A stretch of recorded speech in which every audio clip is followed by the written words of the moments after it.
പ്രിയപ്പെട്ട സഹോദരങ്ങളെ, Indian political സയൻസിന്റെ ഇന്ത്യൻ പോളിറ്റിയുടെ അടുത്ത ക്ലാസ്സിലേക്ക് നമ്മൾ പ്രവേശിക്കുകയാണ്. നമ്മൾ കണ്ടുകൊണ്ടിരിക്കുന്നത് the three organs of government: executive, legislature and judiciary. നമ്മുടെ എക്സിക്യൂട്ടീവ് എന്താണെന്ന് കഴിഞ്ഞ 3 ക്ലാസ്സുകളിൽ നമ്മൾ കണ്ടു. ഇന്ന് നമ്മൾ കാണാൻ പോകുന്നത് ലെജിസ്ലേച്ചർ എന്താണ്. ഗവൺമെന്റിന്റെ രണ്ടാമത്തെ അല്ലെങ്കിൽ മറ്റൊരു ഓർഗനാണ്.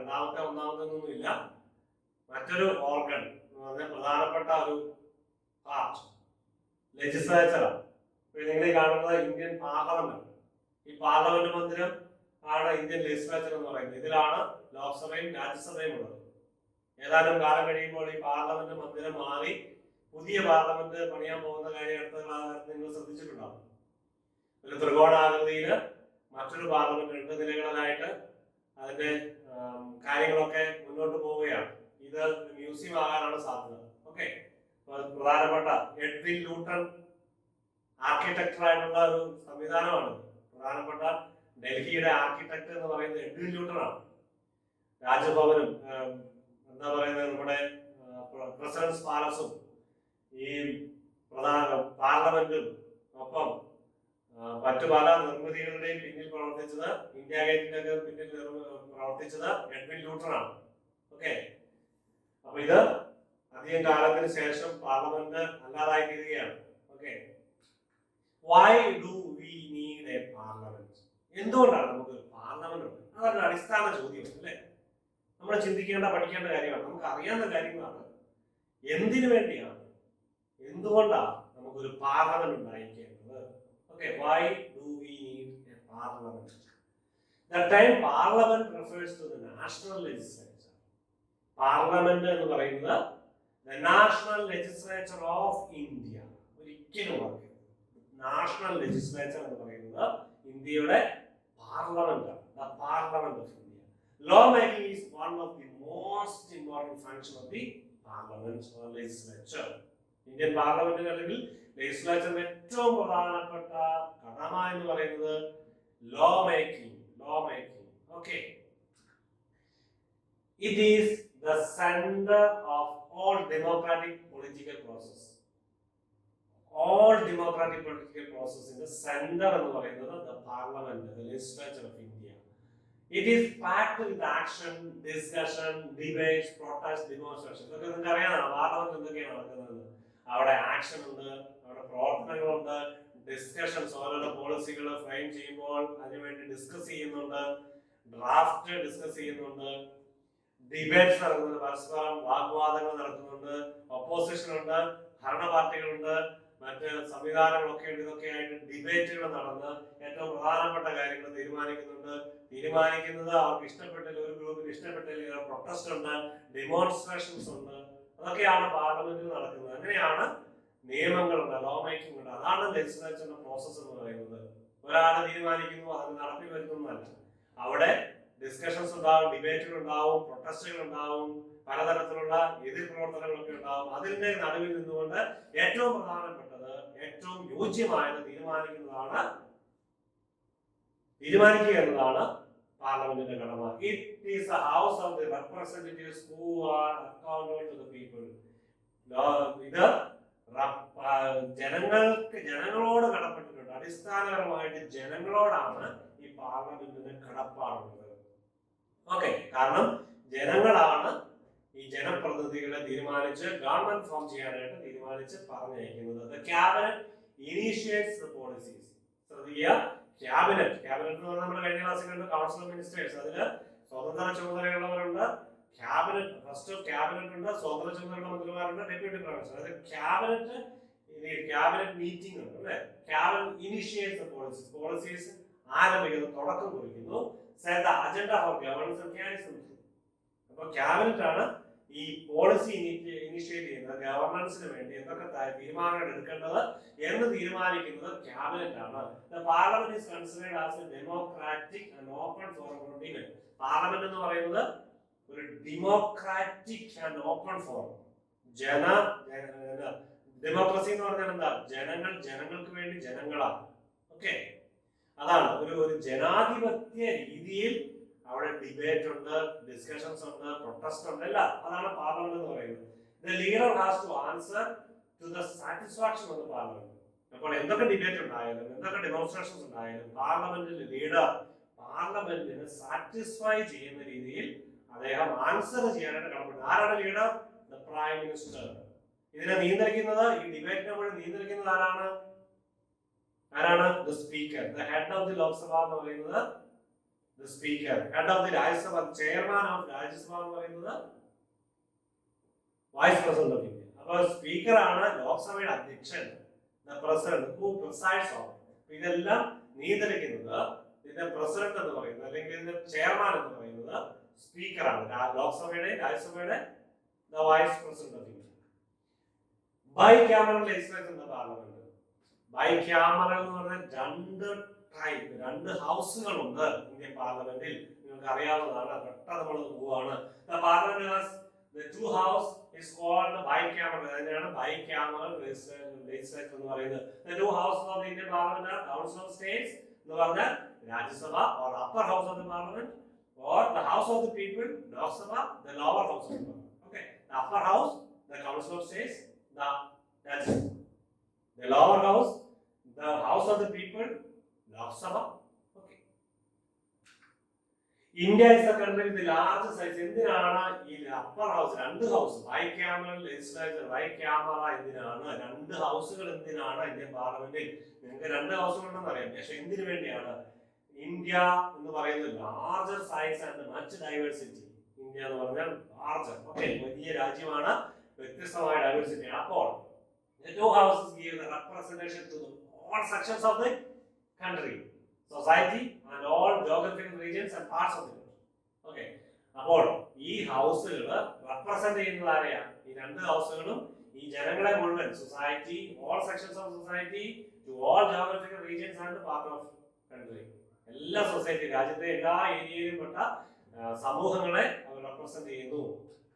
Then the bicameral legislation makes possible how every decisions considered. ഈ bicameral legislation എന്ന് പറയുന്നത് ഡിസിഷൻ എടുക്കുന്നതിൽ തെറ്റ് വരാതെ, ഒരു കുഴപ്പം വരാതെ രണ്ട് പ്രാവശ്യം ചിന്തിക്കുന്നതിന് കാരണമാകുന്നു. ഞാൻ ഇപ്പൊ പറഞ്ഞുതരാം. Every decision taken by one house goes to the other house for its decision. അതായത് ഒരു ഹൗസിൽ എടുക്കുന്ന ഡിസിഷൻ, അവിടെ ചർച്ച ചെയ്ത് ഡിബേറ്റ് ചെയ്ത്, നമ്മളിപ്പോ പറഞ്ഞ പോലെ ഡിബേറ്റ് ചെയ്ത് ഡെമോൺസ്ട്രേഷൻ ഒക്കെ നടത്തി തീരുമാനം എടുത്തതിന് ശേഷം അത് വീണ്ടും ചർച്ച ചെയ്യണം. അതായത് ഒരു തീരുമാനം എടുത്താൽ അതിന് രണ്ടാമത്തെ ചർച്ച ചെയ്യാനായിട്ട് വീണ്ടും രണ്ടാമത്തെ ഹൗസിലേക്ക് പോകുന്നു. This means that every bill and policies would be discussed twice. രണ്ട് പ്രാവശ്യം ഡിസ്കസ് ചെയ്യണം. അതുകൊണ്ട് തീരുമാനമെടുക്കുന്നത് തെറ്റ് വരാൻ പാടില്ലാത്ത വിധത്തിൽ രണ്ട് പ്രാവശ്യം ഡിസ്കസ് ചെയ്യുന്നു. റീകൺസിഡറേഷൻ. ഒന്ന് തീരുമാനമെടുത്തു കഴിഞ്ഞാൽ അതോടെ തീരുമാനം പൂർണ്ണമായെന്നല്ല, മണി ബില്ലിൽ മാറ്റമുണ്ട്. നിങ്ങൾക്ക് പിന്നീട് വരുമ്പോൾ ഞാൻ പറഞ്ഞുതരാം എന്താണ് ബില്ല് എന്നത് നമ്മൾ കാണും അടുത്ത ക്ലാസ്സുകളിൽ. അപ്പോൾ എങ്ങനെയാണ് നിയമങ്ങൾ ഉണ്ടാക്കുന്നത്, എങ്ങനെയാണ് പോളിസി ഫ്രെയിം ചെയ്യുന്നത്, അത് നിയമമാകുന്നത് എങ്ങനെയാണെന്നൊക്കെ നമ്മൾ അടുത്ത ക്ലാസ്സിൽ പഠിക്കും, അടുത്ത ക്ലാസ്സിൽ കാണുന്നതാണ്. പൊളിറ്റിക്കൽ സയൻസ് അറിയാവുന്നവർക്ക് ഇത് വളരെ എളുപ്പമാണെന്ന് എനിക്കറിയാം. നിങ്ങൾക്ക് റെപ്പിറ്റേഷൻ ആണെന്ന് തോന്നും, പക്ഷെ ഇതൊക്കെ വീണ്ടും വീണ്ടും കേട്ട് ഉറപ്പ് വരുത്തുക. എത്രമാത്രം കേൾക്കുന്നതോ അത്രമാത്രം നമ്മൾ കൂടുതൽ പഠിക്കുകയാണ് ചെയ്യുന്നത്. അപ്പോൾ റീകൺസിഡറേഷൻ എന്ന് പറയുന്നത് വീണ്ടും പരിഗണിക്കുക എന്ന് പറയുന്നത് പോസിബിൾ ആണ്. ഇനി ബൈക്കാമറൽ ലെജിസ്ലേഷൻ സ്റ്റേറ്റ്, ഇത് തന്നെയുണ്ട്. സ്റ്റേറ്റിലും രണ്ട് ലെജിസ്ലേച്ചർ, രണ്ട് ബൈക്കാമറൽ ലെജിസ്ലേച്ചർ ഉണ്ട്. എല്ലായിടത്തും 6 സ്റ്റേറ്റുകളാണ് ഉള്ളത്. പ്രത്യേകം ഓർക്കണം, 6 സ്റ്റേറ്റുകളാണ് ബൈക്കാമറൽ ലെജിസ്ലേച്ചർ ഉള്ളത് ഇന്ത്യയിൽ. ഇന്ത്യയിൽ എത്ര സ്റ്റേറ്റ് ആണുള്ളത്? 29 28 എത്രയാണുള്ളത്? അതാ 30. എത്ര കേന്ദ്രഭരണ പ്രദേശങ്ങളുണ്ട്? നമ്മൾ കഴിഞ്ഞ ക്ലാസ്സിൽ കണ്ടതാണ്. ഓർത്തിരിക്കണേ, 28 സ്റ്റേറ്റ്, 8 കേന്ദ്രഭരണ പ്രദേശങ്ങൾ. ഇതൊക്കെ മാറാം. ഒരു സ്റ്റേറ്റോടെ ഫോം ചെയ്ത് കഴിഞ്ഞാൽ 28 29 ആവും. ഒരു സ്റ്റേറ്റ് ഡിസോൾവ് ചെയ്തിട്ട് ജമ്മു കാശ്മീർ ചെയ്തതുപോലെ കേന്ദ്രഭരണ പ്രദേശങ്ങളാക്കിയാൽ സ്റ്റേറ്റ് കൊണ്ട് ക്യാൻസൽ ചെയ്താൽ 28 27 ആവും. ഇതൊക്കെ മാറ്റപ്പെടാം. Okay. The Constitution has given the state the option of establishing. Option ആണ്. സെൻട്രലിൽ രണ്ടുണ്ട്, നിർബന്ധമാണ്. സ്റ്റേറ്റ് എന്ന് പറയുന്നത് ഓപ്ഷൻ ആണ്. തീരുമാനിക്കാം. യൂണിക്യാമറൽ, ഒരു സഭയുള്ളോ, അത് ബൈക്യാമറൽ, യൂണി വേണോ ബൈക്യാമറൽ വേണോ എന്നുള്ളത് സ്റ്റേറ്റിന് ഓപ്ഷൻ കൊടുത്തിരിക്കുന്നതാണ് കോൺസ്റ്റിറ്റ്യൂഷൻ. 6 ഇന്ത്യൻ സ്റ്റേറ്റ്സ്, അതൊക്കെ Andhra Pradesh, Telangana, Bihar, Karnataka, Maharashtra and Uttar Pradesh have bicameral legislature. ഏതൊക്കെയാണെന്ന് ഒന്നുകൂടി നോക്കുക. These are called legislative council. ഇവിടുത്തെ വിധാൻ പരിഷത്ത് എന്ന് പറയുന്നത്, രണ്ടാമത്തെ സഭ എന്ന് പറയുന്നത് ലെജിസ്ലേറ്റീവ് കൗൺസിലാണ്, മറ്റത് ലെജിസ്ലേറ്റീവ് അസംബ്ലി. കഴിഞ്ഞ ക്ലാസ്സിൽ നമ്മൾ അതിനെപ്പറ്റി കണ്ടതാണ്. ഈ ലെജിസ്ലേറ്റീവ് കൗൺസിലെ അംഗങ്ങൾക്ക് പ്രസിഡന്റ് തെരഞ്ഞെടുപ്പിൽ വോട്ട് ചെയ്യാൻ അവകാശമില്ല എന്ന് പറഞ്ഞപ്പോൾ നമ്മൾ കണ്ടതാണ് ഈ രണ്ട് സഭകളെ പറ്റി. ഓക്കെ, ഇനി സ്റ്റേറ്റ് ലെജിസ്ലേച്ചർ, ഇത് വെറുതെ നിങ്ങൾക്ക് കാണാൻ വേണ്ടിയാണ്. Every state has it's legislature. എല്ലാ സ്റ്റേറ്റിലും ലെജിസ്ലേച്ചർ ഉണ്ട്. ചില സ്റ്റേറ്റുകൾക്ക് ബൈക്യാമറൽ ലെജിസ്ലേച്ചർ ഉണ്ട്, രണ്ട് ഹൗസ് ഉണ്ട്. ബൈക്യാമറൽ ലെജിസ്ലേച്ചർ എന്ന് പറയുമ്പോൾ ലെജിസ്ലേറ്റീവ് കൗൺസിൽ അപ്പർ ഹൗസും ലെജിസ്ലേറ്റീവ് അസംബ്ലി എന്ന് പറയുന്നത് ലോവർ ഹൗസ്, ലോക്സഭയിൽ ഉള്ളത്. അത് ഏതൊക്കെയാണുള്ളത്?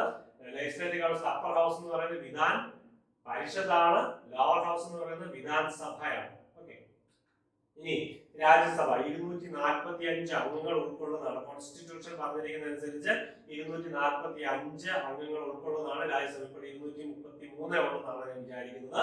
245 അംഗങ്ങളാണ് maximum strength of Rajya Sabha. Okay, constitution amendment വന്നാൽ ഇതിന് മാറ്റം വരാം. The origin of the second chamber, ഇത് നമ്മൾ അല്പ ഹിസ്റ്ററിയിലേക്ക് പോവുകയാണ്. ഈ സെക്കൻഡ് ചേംബർ എന്ന് പറയുന്നത് Rajya Sabha മോണ്ടൈൻ Chelmsford report 1918, മോണ്ടൈൻ Chelmsford reform എന്ന് പറയുന്നത് 1919 ആണ്. ഇതിന്റെ റിപ്പോർട്ട് സബ്മിറ്റ് ചെയ്തത് 1918 ആണ്. അപ്പൊ മോണ്ടൈൻ ചെംസ്ഫോർഡ് ഇവിടെ 1918 എഴുതിയത് നിങ്ങൾ കൺഫ്യൂഷൻ ഉണ്ടാക്കരുത്. ഈ മോണ്ടൈൻ ചെംസ്ഫോർഡ് റിഫോംസ് വരുന്നത് 1919 എന്ന് നമ്മൾ നാഷണൽ മൂവ്മെന്റിനെ പറ്റി പഠിച്ചപ്പോഴൊക്കെ ഓർക്കുന്നുണ്ടാവും. അപ്പോൾ 1919 ഗവൺമെന്റ് ഓഫ് ഇന്ത്യ ആക്ട് അത് അറിയപ്പെടുന്നതാണ് ദ മോണ്ടൈൻ ചെംസ്ഫോർഡ് റിഫോംസ്. അതിനുശേഷമാണ് നമ്മുടെ ജാലിയൻ വാലാബാഗ് വരുന്നത്. ഹണ്ടർ കമ്മീഷൻ, അതിനെ അന്വേഷിക്കാനായിട്ട് ഹണ്ടർ കമ്മീഷൻ, റൗലത്ത് ആക്ട് ഒക്കെ ഇതുമായിട്ട് ബന്ധപ്പെട്ട് നിങ്ങൾ ഓർമ്മിക്കുന്നുണ്ടോ? അത് ഞാനൊന്ന് ഹിന്റ് ചെയ്തെന്ന് മാത്രം. The Government of India Act 1999, Government Act Chelmsford Reform, provided the creation of Council of States as a second chamber of the then legislature with the restricted franchise, which actually came into existence in 1921. ഇത് 1921 ആരംഭിച്ചതാണ്. പക്ഷേ മോണ്ടൈൻ Chelmsford reforms, അതായത് government of India 1919 council of state വേറൊരു second chamber ഉണ്ടാവണം, ഇന്ത്യക്കാർക്ക് കൂടുതൽ പ്രാതിനിധ്യം ഇല്ല എന്നുള്ള ഒരു മുറവിളി ഉണ്ടായപ്പോൾ ഇന്ത്യക്കാർക്ക് കൂടുതൽ പ്രാതിനിധ്യം കൊടുത്താലേ ബ്രിട്ടീഷുകാർക്ക് കൂടുതൽ കാലം ഭരിക്കാൻ പറ്റുള്ളൂ, അല്ലെങ്കിൽ സ്വരച്ചേർച്ചയോടുകൂടി ഭരിക്കാൻ പറ്റുള്ളൂ എന്നുള്ള അവരുടെ കുബുദ്ധി കൊണ്ട് ഇന്ത്യക്കാർക്ക് കൂടുതൽ പ്രാധാന്യം ഭരണത്തിൽ കൊടുക്കണമെന്നുള്ള തീരുമാനത്തോടു കൂടിയാണ് സെക്കൻഡ് ചേംബർ വരുന്നത്. Council of States, provincial council ഒക്കെ വരുന്നത് അത് ഈ 1919 ഇനി provided A dual form of government എന്ന് പറഞ്ഞാൽ ഡയാർക്കി വരികയാണ് ഫോർ ദ മേജർ പ്രൊവിൻസസ്. അവിടെ രണ്ട് ഫോം ഓഫ് ഗവൺമെന്റ് ആണ്. എന്നാൽ കൺട്രോൾ വരുന്നത് പ്രധാനപ്പെട്ട കൗൺസിലാണ്, പക്ഷെ അത് ഡയാർക്കി എന്ന dual form of government. Imperial state council, ഇവിടെ നമ്മൾ നിങ്ങളുടെ കഴിഞ്ഞ ക്ലാസ്സുകളിൽ ഞാൻ പറഞ്ഞ കാര്യമാണ്. നാഷണൽ മൂവ്മെന്റ് ക്ലാസ്സിൽ പറഞ്ഞപ്പോൾ ഇമ്പീരിയൽ ലെജിസ്ലേച്ചർ എന്താണെന്ന്, അതായത് ഇന്ത്യക്ക് സ്വാതന്ത്ര്യം കിട്ടുമ്പോൾ ബ്രിട്ടീഷുകാരുടെ ഗവൺമെന്റ് ഭരണം എന്ന് പറയുന്നത് ഇമ്പീരിയൽ ലെജിസ്ലേച്ചർ അല്ലാണ്, ഇമ്പീരിയൽ ലെജിസ്ലേറ്റീവ് കൗൺസിൽ ആണ് അവരുടെ ബ്രിട്ടീഷ് പാർലമെന്റ് അറിയപ്പെട്ടിരുന്നത്. Imperial legislative council was enlarged and reformed. It became bicameral legislature for India 1919 ശേഷം 1921 നിലവിൽ വന്നു. The lower house was legislative assembly of 145 members, of which 104 were elected and 41 were nominated. Okay, with a tenure of 3 years. ഇന്ന് 5 വർഷമാണ്. അത് 145 members ഉള്ളതാണ് legislative assembly. അതിന് 41 പേര് നോമിനേറ്റഡും 104 പേര് ഇലക്റ്റഡും. The upper house of the council of state consisting of 34 members, 34 elected and 26 nominated with a tenure of 5 years. That is 3 years to 5 years. Okay. The highest executive authority of British India 1974. India കഴിഞ്ഞ ക്ലാസ്സിൽ കണ്ടതാണ്. നമ്മൾ വീണ്ടും ഓർമ്മിക്കാൻ വേണ്ടി 1774 മുതൽ 1947 വരെ ഏതാണ് എക്സിക്യൂട്ടീവ് അതോറിറ്റി, ഇന്ത്യ ഭരിച്ചിരുന്നത് ആരാണ്, ഏത് കൗൺസിലാണെന്ന് അറിയാൻ വേണ്ടി. ഈ 1974 പ്രതികരണം 1757 പ്ലാസി വിപ്ലവം നിങ്ങൾ ഓർക്കുന്നുണ്ടാവും. പ്ലാസി വിപ്ലവത്തിന് ശേഷമാണ് ഇന്ത്യയിലെ മറ്റൊരു ഭരണത്തിലേക്ക് വരുന്ന റോബർട്ട് ക്ലൈവിന്റെ കാലഘട്ടം ഓർക്കുക. അതിനുശേഷം 1773 first governor general of Bengal എന്ന പേരിൽ ആരായിരുന്നു? First governor general of Bengal എന്നറിയപ്പെടുന്നത് വാറൻ ഹേസ്റ്റിംഗ്. ഓക്കെ, അതാണ് 1774. അതോടുകൂടി തന്നെയാണ് ഇന്ത്യയിലെ ഭരണത്തില് വലിയൊരു മാറ്റം ഉണ്ടാകുന്നത്. 1757 വിപ്ലവത്തിന് ശേഷം സിറാജുൽ ദൗളയെ ബ്രിട്ടീഷുകാരെ പരാജയപ്പെടുത്തിയതിനു ശേഷം വലിയൊരു മാറ്റം ഉണ്ടാവുകയാണ്. റോബർട്ട് ക്ലൈവിന്റെ ഭരണം നിങ്ങൾ ഓർക്കുക. ബ്രിട്ടീഷ് ഗവർണർ ജനറൽ, അത് ആദ്യത്തെ ബ്രിട്ടീഷ് ഗവർണർ ജനറൽ എന്നറിയപ്പെടുന്നത് വാറൻ ഹേസ്റ്റിംഗ്സ് 1773 മുതൽ ഉള്ള അദ്ദേഹത്തിന്റെ ഭരണം. അപ്പോൾ അന്ന് മുതലാണ് ആരംഭിക്കുന്നത്. Highest authority then 1833 first governor general of India ആരായിരുന്നു? William Bentinck. First governor general of India, first governor general of Bengal എന്നറിയപ്പെടുന്ന Warren Hastings 1773. 1833 charter act of 1933 അതുവഴിയായിട്ട് ഇന്ത്യയില് ഗവർണർ ജനറൽ ഓഫ് ഇന്ത്യ സ്ഥാപിതമാവുന്നു. അത് പിന്നീട് 1858 വിപ്ലവം വരെ അങ്ങ് പോയിട്ട് പിന്നെ ബ്രിട്ടീഷ് ഗവൺമെന്റ് ഡയറക്റ്റ് ഭരണം ഏറ്റെടുക്കുന്നു. ക്രൗൺ ഡയറക്റ്റ് ഭരണം ഏറ്റെടുക്കുന്നു. ആരുടെ കാലത്താണെന്ന് ഓർക്കുക. അവസാനത്തെ ബ്രിട്ടീഷ് ഗവർണർ ജനറലും ആദ്യത്തെ വൈസ്രോയും ആരായിരുന്നു? 1858. ഓർക്കുക, ഞാൻ ഉത്തരം പറയുന്നില്ല, നിങ്ങൾ കണ്ടുപിടിക്കുക ആരായിരുന്നു? ലോർഡ്. ഓക്കെ, ഞാൻ പറയുന്നില്ല, നിങ്ങളത് കണ്ടുപിടിക്കുക. Okay, supreme council of Bengal 1774 മുതൽ 1833 വരെ ഭരണം നടത്തിയത് സുപ്രീം കൗൺസിൽ ഓഫ് ബംഗാളാണ്. 1833 മുതൽ ഗവർണർ ജനറൽസ് കൗൺസിൽ, അത് 33 മുതൽ 58 വരെ. 1861 മുതലാണ് legislative British imperial legislative council സ്ഥാപിതമാകുന്നത്. 1833 മുതൽ 58 വരെ ഗവർണർ ജനറൽസ് കൗൺസിലും അതിനുശേഷം 1861 മുതൽ 1947 വരെ ഇമ്പീരിയൽ ലെജിസ്ലേറ്റീവ് കൗൺസിലുമാണ് ബ്രിട്ടീഷുകാർക്ക് വേണ്ടി ഭരണം നടത്തിയത്. ബ്രിട്ടീഷ് ഗവൺമെന്റ് ഇന്ത്യയിൽ. Okay, the Constituent Assembly of India was elected to write the Constitution in India. അപ്പൊ അന്ന് 1947-46 ഡിസംബർ 6 മുതൽ the Constituent Assembly of India was elected. 1946 December 6 മുതൽ ഓർത്തിരിക്കുക, ഇലക്ടഡ് ആണ്. ഇലക്ടഡും കുറച്ച് പേരെ നോമിനേറ്റ് ചെയ്യപ്പെടുകയും ചെയ്തു. അവരെ ഇതിനു വേണ്ടിയാണ് to write the Constitution of India. ഈ കോൺസ്റ്റിറ്റ്യൂന്റ് അസംബ്ലിയാണ് the provisional parliament ആയിട്ട് ഇന്ത്യക്ക് സ്വാതന്ത്ര്യം കിട്ടിയ 1947 ഓഗസ്റ്റ് 15 മുതൽ പാർലമെന്റ് നിലവിൽ വരുന്ന 1952 വരെ. പാർലമെന്റ് നിലവിൽ വരുന്നത്, ഇന്ത്യൻ പാർലമെന്റ് നിലവിൽ വരുന്നത് 1950 ജനുവരി 26 അന്ന് വരെ ബ്രിട്ടീഷ് പാർലമെന്റ് അത് അക്കോമഡേഷൻ ചെയ്ത് ഭരണ സംവിധാനം നിലവിൽ വരുന്നവരെ 1952 ലോക്സഭയും രാജ്യസഭയും നിലവിൽ വരുന്നവർ വരെ കോൺസ്റ്റിറ്റ്യൂവന്റ് അസംബ്ലിയാണ് ഭരണം നടത്തിയത്. കോൺസ്റ്റിറ്റ്യൂവന്റ് അസംബ്ലി നിലവിൽ വരുന്നത് 1946 ഡിസംബർ 6 മുതൽ 1950 ജനുവരി 26 വരെ. ജനുവരി 26 ഇന്ത്യൻ പാർലമെന്റ് നിലവിൽ വരുന്നത്. രാജ്യസഭയും ലോക്സഭയും തെരഞ്ഞെടുക്കപ്പെടുന്നത് 1952 അതുവരെ ഈ കോൺസ്റ്റിറ്റ്യൂവന്റ് അസംബ്ലിയാണ് ഭരണം നടത്തിയിരുന്നത്. Following India's independence British government in 1947 the members served as the nation's first parliament. ഇതാണ് ഇന്ത്യയുടെ first parliament, the Constituent Assembly of India. The Parliament of India 1950 ജനുവരി 26 അതുവരെ. ഓക്കെ, പാർലമെന്റ് നിലവിൽ വരുന്നവരുടെ കോൺസ്റ്റിറ്റ്യൂവന്റ് അസംബ്ലിയാണ്. പക്ഷെ 1952 രാജ്യസഭ ലോക്സഭ നിലവിൽ വരുന്നത്. ഇന്ത്യക്ക് ഒരു ജനാധിപത്യ ജനങ്ങളാൽ തെരഞ്ഞെടുക്കപ്പെടുന്നവർ വരുന്നത് അതാണ്. 1934 ഈ കോൺസ്റ്റിറ്റ്യൂന്റ് അസംബ്ലിയുടെ ചിന്ത വരുന്നത്. 1934 ഡോക്ടർ M.N. റോയി ആണ് ഈ ഒരു ആവശ്യം, ഈ ഒരു ഐഡിയ പ്രപ്പോസ് ചെയ്യുന്നത്. 1935 കോൺഗ്രസ് ഡിമാൻഡ് ചെയ്തു. ഇന്റർനാഷണൽ കോൺഗ്രസ് 1935 ഒരു കോൺസ്റ്റിറ്റ്യൂവന്റ് അസംബ്ലി, ഇത് ഇന്ത്യക്കാർ കൂടുതൽ പ്രാതിനിധ്യം വേണം എന്നുള്ള അവകാശവാദം ഉന്നയിച്ചുകൊണ്ട് കോൺഗ്രസ് ഡിമാൻഡ് ചെയ്തു. 1939 C Rajagopalachari, first governor general of സ്വതന്ത്ര ഇന്ത്യയുടെ ഫസ്റ്റ് ഗവർണർ ജനറൽ എന്നറിയപ്പെടുന്ന സി രാജഗോപാലാചാരി 1935 വോട്ടവകാശം നടത്തി. ജനങ്ങളുടെ വോട്ടവകാശത്തിലൂടെ, വോട്ടിങ്ങിലൂടെ ഒരു കോൺസ്റ്റിറ്റ്യൂവന്റ് അസംബ്ലി നിലവിൽ വന്നത് ശക്തമായിട്ട് ബാധിച്ചു. അത് ഗവൺമെന്റ്, ബ്രിട്ടീഷ് ഗവൺമെന്റ് 1940 അക്സെപ്റ്റ് ചെയ്തു. അത് കോൺസ്റ്റിറ്റ്യൂവന്റ് അസംബ്ലി ഇങ്ങനെ തെരഞ്ഞെടുക്കപ്പെട്ട ജനങ്ങൾക്ക് ഇന്ത്യക്കാർ കൂടുതൽ പ്രാതിനിധ്യം കൊടുക്കാമെന്ന് അക്സെപ്റ്റ് ചെയ്തു. അതിനെ ഓഗസ്റ്റ് ഓഫർ എന്നാണ് അറിയപ്പെടുന്നത്. ഓർക്കുക, ഓഗസ്റ്റ് ഓഫർ എന്നാണ്.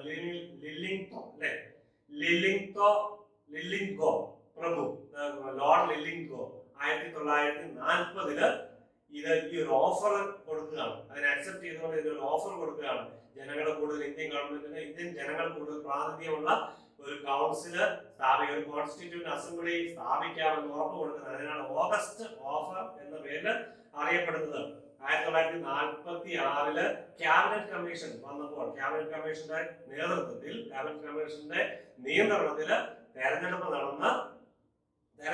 മെയ് 16, 1946 മെയ് മാസം 16 തെരഞ്ഞെടുപ്പ് നടക്കുന്നു. തെരഞ്ഞെടുപ്പ് നടന്നതിന് ശേഷം 1946 ഡിസംബർ 6 കോൺസ്റ്റിറ്റ്യൂന്റ് അസംബ്ലി നിലവിൽ വരുന്നു. 1950 ജനുവരി 26 വരെ, ജനുവരി 26 പാർലമെന്റ് നിലവിൽ വരുന്നവരെ ഈ കോൺസ്റ്റിറ്റ്യൂന്റ് അസംബ്ലി ആയിരുന്നു ഇന്ത്യയുടെ പാർലമെന്റ് എന്ന പേരിൽ അറിയപ്പെടുന്നത്. അത് 1952 വരെ ഭരണം നടത്തി. Okay. Right. Then the governor was the ex-official president of the then Council of State. The government of India Act 1935 made changes. Any changes in the composition? നമ്മളിപ്പോൾ കണ്ടാ അതിന് വലിയ മാറ്റങ്ങളൊന്നും വരുത്തിയില്ല ഈ ഡയാർക്കിയിൽ. Okay. The Constitutional Assembly met first meeting on 9th December. 6 നിലവിൽ വന്നു. 9 തീയതി 1946 ആദ്യത്തെ മീറ്റിംഗ് കൂടി. also acted as general legislature till 1950 when it was converted to provincial parliament. Okay. During this period, the provincial parliament എന്ന് പറഞ്ഞാൽ താൽക്കാലിക മന്ത്രിസഭ. അത് താൽക്കാലികമായിരുന്നു. ഒരു തെരഞ്ഞെടുപ്പ് വരുന്നവരെ, ഇന്ത്യക്ക് ഒരു തെരഞ്ഞെടുപ്പ് ഉണ്ടാകുന്നവരെ വരെ നിലവിൽ വന്ന പാർലമെന്റാണ്, provincial പാർലമെന്റാണ്. Legislature with was known as Constitutional Assembly legislature and later provincial parliament was unicameral. അത് unicameral and bicameral ആയിരുന്നില്ല. ഈ കാലഘട്ടത്തിൽ പ്രൊവിൻഷ്യൽ ഈ കോൺസ്റ്റിറ്റ്യൂന്റ് അസംബ്ലി എന്ന് പറയുന്നത് ഒറ്റ സഭയെ ഉണ്ടായിരുന്നുള്ളൂ. യൂണികാമറൽ ആയിരുന്നു 1952 വരെ. ഓക്കെ. പാർലമെന്റ് നിലവിൽ വന്ന 52 വരെ കോൺസ്റ്റിറ്റ്യൂന്റ് അസംബ്ലി ഉണ്ടായിരുന്നു. അതിനുശേഷമാണ് ലോക്സഭയും രാജ്യസഭയും ഇലക്ഷൻ വന്ന് വരുന്നത്. ആദ്യത്തെ തെരഞ്ഞെടുപ്പ് കമ്മീഷണർ ആരായിരുന്നു? സുകുമാർ സെന്റെ നേതൃത്വത്തിലാണ് ഈ ആദ്യത്തെ തെരഞ്ഞെടുപ്പ് നടന്നത്. നമുക്ക് വലിയ ലീഡർ ആയിരുന്നു Jawaharlal Nehru. Rajya Sabha represent the states of India. Rajya Sabha എന്ന് പറയുന്നത് represent the states of India. സ്റ്റേറ്റിനെ റെപ്രസെന്റ്, നമ്മുടെ പല ക്ലാസ്സുകളുടെ സ്റ്റേറ്റ് കൂടുതൽ വരുമ്പോൾ നമുക്ക് മനസ്സിലാക്കാം. It is an indirectly elected body. Direct election അല്ല, ഇൻഡയറക്റ്റ് ഇലക്ഷൻ. അതായത് സംസ്ഥാനത്തെ ലെജിസ്ലേറ്റീവ് അസംബ്ലിയിലെ മെമ്പർമാര്, MLA-മാരാണ് രാജ്യസഭ MP-മാരെ തിരഞ്ഞെടുക്കുന്നത്. അതുകൊണ്ടാണ് ഇൻഡയറക്റ്റ് ഇലക്ഷൻ. ലോക്സഭയിലേക്ക് ജനങ്ങൾ നേരിട്ട് തിരഞ്ഞെടുക്കുന്നത്, direct election from the people of India, the citizens of India. But the Rajya Sabha members are elected by the members of state legislature. Okay, അതുകൊണ്ടാണ് the indirectly elected. The elected members of state legislature in turn selected. Okay, right. Then the state with the large population, with more, അതുകൊണ്ട് തന്നെ കൂടുതൽ അംഗങ്ങളുള്ള, കൂടുതൽ population ഉള്ള സംസ്ഥാനങ്ങൾക്ക് കൂടുതൽ members രാജ്യസഭാ അംഗങ്ങളുണ്ട്. അതുകൊണ്ടാണ് ഇന്ത്യയിൽ ഏറ്റവും കൂടുതൽ രാജ്യസഭാ അംഗങ്ങളുള്ളത് ഉത്തർപ്രദേശിലാണ്. അവിടെയാണ് ഏറ്റവും കൂടുതൽ പോപ്പുലേഷൻ ഉള്ളത്. അതുകൊണ്ട് I think 80 members from the state of UP, Uttar Pradesh. കേരളത്തിലാണെങ്കിൽ 9 പേരേ ഉള്ളൂ. അതുകൊണ്ട് കൂടുതൽ പോപ്പുലേഷൻ ഉള്ള സംസ്ഥാനത്തിൽ നിന്നും കൂടുതൽ റെപ്രസെന്റേറ്റീവ്സ് രാജ്യസഭയിലേക്ക് ഉണ്ടാവും. It was formed in April 3, 1952. April 3 Rajya Sabha form ചെയ്യപ്പെട്ടത്. Okay. Then members of Rajya Sabha, members of Rajya Sabha are elected for a term of 6 years. ഓർക്കുക, നമുക്ക് കൺഫ്യൂഷൻ വരുന്ന ഒരു കാര്യമാണ്. Members of Rajya Sabha elected for a term of 6 years. 6 വർഷത്തിനുള്ളിലാണ് അവരുടെ കാലാവധി. വേറെ എല്ലാം 5 കൊല്ലമാണ്. Rajya Sabha chairperson, vice president 5 കൊല്ലമാണ്, president of India 5 കൊല്ലമാണ്, പ്രധാനമന്ത്രി 5 കൊല്ലമാണ്, ലോക്സഭ MP-മാർ 5 കൊല്ലമാണ്, നിയമസഭ MP-മാരല്ല 5 കൊല്ലം, നിയമസഭ MLA-മാര്, ചീഫ് മിനിസ്റ്റർ എല്ലാം 5 കൊല്ലമാണ്. Rajya Sabha MP-മാര് 6 കൊല്ലത്തിനാണ്. Then they can be re-elected. അവർക്ക് വീണ്ടും തെരഞ്ഞെടുക്കപ്പെടാൻ അവകാശമുണ്ട്. Every 2 years, 1/3. ശ്രദ്ധിക്കുക, ഇതൊരു പെർമനന്റ് ബോഡിയാണ്. രാജ്യസഭ പെർമനന്റ്, ഇത് ഡിസോൾവ് ചെയ്യപ്പെടുന്നില്ല. ലോക്സഭ ഡിസോൾവ് ചെയ്യപ്പെടും. 5 കൊല്ലം കഴിയുമ്പോൾ ലോക്സഭ ഡിസോൾവ് ചെയ്യപ്പെടും. പക്ഷെ രാജ്യസഭ ഡിസോൾവ് ചെയ്യുന്നില്ല. ബട്ട് ഒരു പെർമനന്റ് ബോഡിയാണ്. പെർമനന്റ് ബോഡിയാണെന്നതിന്റെ തെളിവാണ്, അതിന്റെ കാരണമാണ് every 2 years, ഓരോ 2 കൊല്ലം കൂടുമ്പോഴും 1/3 of the total number of members of Rajya Sabha will retire and 1/3 will be re-elected. മൂന്നിലൊന്ന് റിട്ടയർ ചെയ്യും, മൂന്നിലൊന്ന് വരും. അടുത്ത 2 കൊല്ലം കഴിയുമ്പോൾ അടുത്ത മൂന്നിലൊന്ന് റിട്ടയർ ചെയ്യും, അടുത്ത മൂന്നിലൊന്ന്, ആ മൂന്നിലൊന്ന് റിട്ടയർ ചെയ്യുന്നതിന്റെ നമ്പർ വീണ്ടും വിലക്കിയപ്പെടും. പിന്നെ വരുമ്പോൾ ബാക്കിയുള്ള മൂന്നിലൊന്ന്. അപ്പോൾ ആദ്യത്തെ നമ്മൾ ചെയ്തവര് 4 കൊല്ലമാവും, രണ്ടാമത് 2 കൊല്ലമാവും. പിന്നെ ഇങ്ങനെ മാറി 2 കൊല്ലം കഴിയുമ്പോൾ ഇങ്ങനെ മാറി വരും, മൂന്നിലൊന്ന് മാറി വരും. പുതിയ അംഗങ്ങൾ മൂന്നിലൊന്ന് പേര് 2 കൊല്ലം കഴിയുമ്പോൾ മാറി വരും. 6 കൊല്ലം കഴിയുമ്പോൾ ഇവര് പൂർണ്ണമായിട്ട് ഒരു എംപിയുടെ കാലാവധി അവസാനിക്കും. Okay, Rajya Sabha never fully dissolve, ഒരിക്കലും പൂർണ്ണമായിട്ട് ഡിസോൾവ് ചെയ്യാൻ പാടില്ല. Therefore it is called a permanent house, the permanent house of the parliament. Okay, permanent house of the parliament എന്ന് ചോദ്യം വന്നാലും രാജ്യസഭയാണ്. കാരണം എന്താണ്? അതൊരിക്കലും ഡിസോൾവ് ചെയ്യുന്നില്ല. Every 2 years 1/3 of the members, total members of Rajya Sabha will be re-elected or dissolved and 1/3 will be elected. Okay, the advantages of these arrangements. അങ്ങനെ ഇതെന്താണ് ഇതിന്റെ അഡ്വാൻറ്റേജ്? ലോക്സഭ 5 കൊല്ലം കൂടും ഡിസോൾവ് ചെയ്യപ്പെടും. അപ്പോൾ രാജ്യത്ത് ഒരു ഭരണം ഉണ്ടാവില്ല. രണ്ടും കൂടെ ഒരുമിച്ച് ഡിസോൾവ് ചെയ്യപ്പെട്ടാൽ ഒരു ഗവൺമെന്റ് സംവിധാനം ഉണ്ടാവില്ല. അപ്പൊ ലോക്സഭാ തെരഞ്ഞെടുപ്പ് നടക്കാനായിട്ട് വൈകിയാലോ ഏതെങ്കിലും എമർജൻസി സിറ്റുവേഷൻ ഉണ്ടായാലോ ലോക്സഭ നിലവിൽ തെരഞ്ഞെടുപ്പിലേക്ക് അഭിമുഖീകരിച്ചാലോ അവിടെ ഒരു പ്രധാനമന്ത്രി ഇല്ലെങ്കിലോ രാജ്യസഭയ്ക്ക് താൽക്കാലികമായിട്ട് കാര്യങ്ങൾ ചെയ്യാം. അവിടെ ഒരു രാജ്യസഭയുണ്ട്. പൂർണ്ണമായിട്ട് ഡിസോൾവ് ചെയ്യപ്പെടാത്ത ഒരു സഭ, പെർമനന്റ് സഭ അവിടെ ഉണ്ട്. അർജന്റ് ബിസിനസ്, ആ സമയത്ത് അർജന്റ് നീഡ്സിൽ ചില കാര്യങ്ങൾ കൈകാര്യം ചെയ്യാം. ഓക്കെ, അതിനുവേണ്ടിയാണ് അതാണ് കാര്യം. Article 80 of the constitution lays down the maximum strength of Rajya Sabha. Article 80 അനുസരിച്ച് 280 ആണ്. ഔട്ട് ഓഫ് വിച്ച് 12 പേര് nominated by the president from different parts, different fields. 238 പേര്, 238 will be elected representatives from the states and the 2 union territories, maybe 3 means Jammu Kashmir കൂടെ ഉൾപ്പെടാം. Okay, അപ്പോൾ 3 അടുത്ത പ്രാവശ്യം വന്ന് ജമ്മു കാശ്മീർ ഉൾപ്പെടും. അപ്പൊ 3 സ്റ്റേറ്റുകളിൽ നിന്നും 3 കേന്ദ്രഭരണ പ്രദേശങ്ങളിൽ നിന്നും 3 കേന്ദ്രഭരണ പ്രദേശങ്ങളും ബാക്കി 28 സ്റ്റേറ്റുകളിൽ നിന്നുമായി 238 പേരെ ഇലക്ട് ചെയ്യപ്പെടുകയും 12 പേര് പ്രസിഡന്റ് നോമിനേറ്റ് ചെയ്യും. ആ നോമിനേറ്റ് ചെയ്യുന്ന ഏതൊക്കെ ഫീൽഡിൽ നിന്ന്? Literature, arts, social service, science അങ്ങനെയുള്ള മേഖലകളിൽ നിന്ന് 12 പേരെ പ്രസിഡന്റിന് നോമിനേറ്റ് ചെയ്യപ്പെടുകയും ചെയ്യാം. ആർട്ടിക്കിൾ 80 അനുസരിച്ച് അങ്ങനെയാണ്. ഓക്കെ, ഇലക്ഷൻ പ്രോസസ് ഇത് പ്രധാനപ്പെട്ടതാണ്. ഇത് നമ്മൾ പെട്ടെന്നിലാണ് പ്രധാന പ്രസിഡന്റിന്റെ ഇലക്ഷൻ പ്രോസസ് നമ്മൾ കണ്ടു. Election procedure of the president of India നമ്മൾ കണ്ടു. ഇവിടെ ഇതാ രാജ്യസഭ എംപിമാരെ ഇൻഡയറക്ട് ഇലക്ഷൻ ആണ്. അത് എങ്ങനെയാണ് രാജ്യസഭ എംപിമാരെ തിരഞ്ഞെടുക്കുന്നത് നമ്മളൊന്ന് കാണുന്നത്. ഓക്കെ, അത് നിങ്ങൾ വ്യക്തമായിട്ട് പെട്ടെന്ന് പ്രസിഡന്റിന്റെ തെരഞ്ഞെടുപ്പോടെ കോംപ്ലിക്കേഷൻ ഇല്ല. ഈ ഒരു ഇക്വേഷൻ ഉണ്ട്, അതും കൂടെ മനസ്സിലാക്കി പെട്ടെന്ന് നിങ്ങൾക്ക് എങ്ങനെയാണ് രാജ്യസഭ എംപിമാരെ തിരഞ്ഞെടുക്കുന്നത് നിങ്ങൾക്ക് അറിയാൻ പറ്റും. നമ്മുടെ ഉദാഹരണത്തിന് കേരളം തന്നെ എടുക്കുക. കേരളത്തില് 9 രാജ്യസഭ എംപിമാരാണുള്ളത്. 9 പേരില് 1/3 എല്ലാ 2 കൊല്ലം കൂടുമ്പോഴും 1/3 റിട്ടയർ ചെയ്യും, 1/3 അവിടുന്ന് വീണ്ടും ഇലക്ട് ചെയ്യപ്പെടണം. അതുകൊണ്ട് 1/3 എന്ന് പറയുന്നത് 3 പേരാണ്. അപ്പോൾ ഉദാഹരണത്തിന് 140 MLA-മാര് കേരളത്തിലുണ്ട്. ആ 140 MLA-മാർ കൂടി എല്ലാ 2 കൊല്ലം കൂടുമ്പോഴും 3 പേരെ രാജ്യസഭയിലേക്ക് തെരഞ്ഞെടുക്കണം.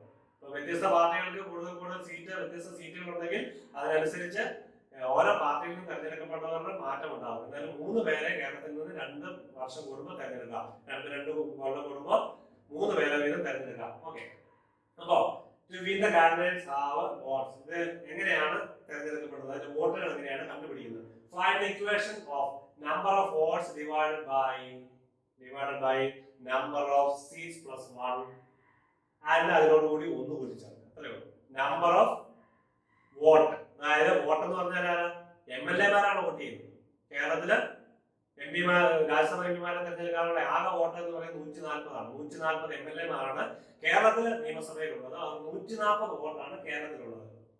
Divided by the number of seats. എത്രയാണ് സീറ്റ് ഉള്ളത്? 2 കൊല്ലം കൂടുമ്പോൾ സീറ്റ് എത്രയുള്ളത്? 3 സീറ്റ്. ആ 3 seat plus 1 divide by 3 seat plus 1 അതിനോട് കൂടി 1 കൂട്ടിച്ചേർക്കുക. അതാണ് ഒരു MLA-ക്ക്, ഒരു രാജ്യസഭ എംപിക്ക് വിജയിക്കാൻ വേണ്ട വോട്ട്. ഒരു രാജ്യസഭ എംപിക്ക് എത്ര വോട്ട് കിട്ടിയാൽ വിജയിക്കാം? ഒരു നിയമസഭയിൽ നിന്ന് ഒരു രാജ്യസഭ എംപിക്ക് എത്ര വോട്ട് കിട്ടിയാൽ വിജയിക്കാം? അത് കണ്ടുപിടിക്കുന്ന ഇക്വേഷൻ ആണ് ഇത്. ഇപ്പൊ കേരളത്തിലെ ഉദാഹരണമാണ് നമ്മൾ കണ്ടത്. 140 divided by number of seats എന്ന് പറഞ്ഞാൽ 3 + 1 4 അതിനോട് കൂടി 1 ആഡ് ചെയ്യുക. അതായത് 140 ഡിവൈഡഡ് ബൈ 4. ഈ 4 കിട്ടുന്നത് എങ്ങനെയാണ്? ടോട്ടൽ നമ്പർ ഓഫ് സീറ്റ്, അതായത് ഓരോ 2 കൊല്ലം കൂടെ 3 സീറ്റല്ലേ ഉണ്ട്, ആ 3 സീറ്റിനോട് കൂടി 1 കൂട്ടിച്ചേർക്കുക. അപ്പോൾ total number of seat divided by 4, അതിന് ഉത്തരത്തിനോട് കൂടി 1 കൂടെ ചേർക്കുക. അപ്പൊ എത്രയാണ് കിട്ടുന്നത് നമുക്ക് ഇത് നോക്കാം. ശ്രദ്ധിക്കുക. Suppose the election of 3 seats, there will be 2 parties, 2 parties ഉണ്ട് അവരുടെ അസംബ്ലി. അപ്പൊ പാർട്ടി എ 20 വോട്ടുണ്ട്, പാർട്ടി ബി 10 വോട്ടുണ്ട് അല്ലേ? ബോത്ത് ഫീൽഡ്സ് 3 കാൻഡിഡേറ്റ്സ് ഈച്ച്, അതായത് 3 സീറ്റുകളുണ്ട്. ഒരു പാർട്ടിക്ക് 20 വോട്ടുകളുണ്ട്, അടുത്ത പാർട്ടിക്ക് 10 വോട്ടുകളുണ്ട്. അപ്പൊ നോക്കുക, in this case candidate requires 30 ആണ് ആകെ വോട്ടുണ്ട്. 10 ഒരു പാർട്ടി എക്ക് 2 പാർട്ടികളാണുള്ളത്, പാർട്ടി എക്ക് 20 വോട്ടുണ്ട്, പാർട്ടി ബിക്ക് 10 വോട്ടുണ്ട്. അപ്പൊ ടോട്ടൽ വോട്ട് എന്ന് പറയുന്നത് 30 ആണ്. സീറ്റ് എത്രയാണുള്ളത്? 3. 3 + 1 4. അതിന്റെ ഉത്തരത്തോടു കൂടി 1. അപ്പൊ എത്രയാണ്? 30/4 + 1 എന്ന് പറയുന്നത് 8. ഓക്കെ, 8 സീറ്റ് കിട്ടിയാൽ 8 വോട്ട് കിട്ടിയാൽ ഒരു ഇത് നിങ്ങൾ ഇഗ്നോർ ചെയ്യുക, ഞാൻ വെറുതെ എഴുതി വെച്ചിട്ടുള്ളൂ. അപ്പൊ നമ്മൾ കേരളത്തിലെ കാര്യം നോക്കും. അപ്പൊ കേരളത്തിലെ നിങ്ങൾ ക്ലിയർ ആയി കഴിയുമ്പോൾ നിങ്ങൾക്ക് കിട്ടും 36 വോട്ട് കിട്ടിയാൽ വിജയിക്കും. ഒരു എംപിക്ക്, രാജ്യസഭ എംപിക്ക് മാക്സിമം 36 വോട്ട് കിട്ടിയാൽ അദ്ദേഹം എലക്ട് ചെയ്യപ്പെടും. ഓക്കെ, അപ്പൊ കേരളത്തിൽ 140 വോട്ടുകളാണുള്ളത്, അതിന് 3 സീറ്റുകളാണുള്ളത് +1. അപ്പൊ 4 ഡിവൈഡ് ചെയ്ത് 140 4 കൊണ്ട് ഡിവൈഡ് ചെയ്ത് എത്രയാ? 35 ആണ്. 35 ആണ് ഇതിൽ കിട്ടുന്ന. ആ 35നോട് കൂടി 1 കൂടെ ചേർക്കാൻ 36 വോട്ട് കിട്ടിയാൽ ജയിക്കും. എത്ര പേരെ തിരഞ്ഞെടുക്കാം? 140 അംഗങ്ങൾ ഒരുമിച്ച് വോട്ട് ചെയ്താൽ പണിവാണ്. 36 കിട്ടിയാലേ വിജയിക്കാൻ പറ്റും. അതുകൊണ്ട് ഓരോ പാർട്ടിയും അതിന്റെ മെമ്പേഴ്സിന് വിപ്പ് കൊടുക്കും എന്ന് പറയും. നിങ്ങൾ ഇന്ന ആൾക്ക് വോട്ട് ചെയ്യാവുള്ളൂ, ഇന്ന ആൾക്ക് വോട്ട് ചെയ്തേ മതിയാവൂ എന്ന് അവർ പറയും. ഓരോ പാർട്ടിയിലെ ഓരോ അംഗങ്ങളോട് നിങ്ങൾ ഇന്ന ആൾക്ക് വോട്ട് ചെയ്യണം. അതായത് നിങ്ങൾ 3 പേർക്ക് വോട്ട് ചെയ്യാൻ അവകാശമില്ല, അതായത് ഒരാൾക്ക് വോട്ട് ചെയ്യാൻ പറ്റില്ല. 3 പേര് മുമ്പിലുണ്ട് ആര്. അപ്പൊ എല്ലാരും കൂടെ പോയി ഒരാൾക്ക് വോട്ട് ചെയ്താലോ? 140 എംപിമാരും കൂടെ കൂടി ഒരാൾക്ക് വോട്ട് ചെയ്യും. ഇപ്പൊ ഞാനും മത്സരിക്കാൻ നിൽക്കുകയാണ്, ഞാനൊരു രാജ്യസഭ എംപിയായിട്ട് മത്സരിക്കാൻ നിൽക്കുകയാണ്. എല്ലാ 140 പേര് എനിക്ക് വോട്ട് ചെയ്താലോ? ബാക്കി 2 പേര് പരാജയപ്പെടും, ഞാൻ മാത്രമേ വിജയിക്കുള്ളൂ. അതല്ല, അങ്ങനെയല്ല. 3 പേര് കാൻഡിഡേറ്റ് ഉണ്ട്, 3 പേർക്കും 36 വോട്ട് കിട്ടണം. ഒരാൾക്ക് 36 വോട്ട് കിട്ടിയാലേ വിജയിക്കാൻ പറ്റുള്ളൂ. ഓരോ പാർട്ടിക്ക് ഇപ്പോ ഇന്ത്യൻ നാഷണൽ കോൺഗ്രസിന് UDF-ന് സപ്പോസ് UDF-ന് 80 സീറ്റാണുള്ളത്, 80 വോട്ടാണുള്ളത്. LDF-ന് എത്രയുണ്ട്? ബാക്കി 60 വോട്ടാണ്. 60 വോട്ടാണ്. അപ്പൊ എത്ര പേരെ UDF-ന് വിജയിപ്പിക്കാം? UDF-ന് 2 പേരെ വിജയിപ്പിക്കാം. 80 പേര് 80 വോട്ട് UDF-ന് ഉണ്ടെങ്കിൽ LDF-ന് 140 140 ഉള്ളപ്പോൾ 60 വോട്ട് അവർക്കുണ്ട്. അപ്പൊ LDF-ന് എത്ര പേരെ വിജയിപ്പിക്കാം? ഒരാളെ വിജയിപ്പിക്കാൻ പറ്റും. ഒരു ഉദാഹരണത്തിന് കോൺഗ്രസ്സുകാർ 80 വോട്ടുണ്ട്, 80 വോട്ടുകാരെ ഒരാൾ വോട്ട് ചെയ്താലോ? അപ്പൊ അത് ഒരാൾക്ക് 2 പേരെ വിജയിപ്പിക്കാൻ പറ്റില്ല, ഒരാളെ വിജയിപ്പിക്കാൻ പറ്റുള്ളൂ.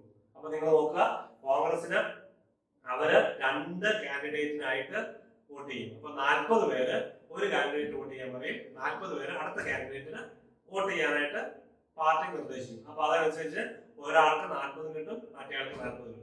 അപ്പൊ 36 കിട്ടിയാൽ വിജയിക്കും. അവർക്ക് 40 കിട്ടി, അവർ ഭൂരിപക്ഷത്തിൽ വിജയിച്ചു.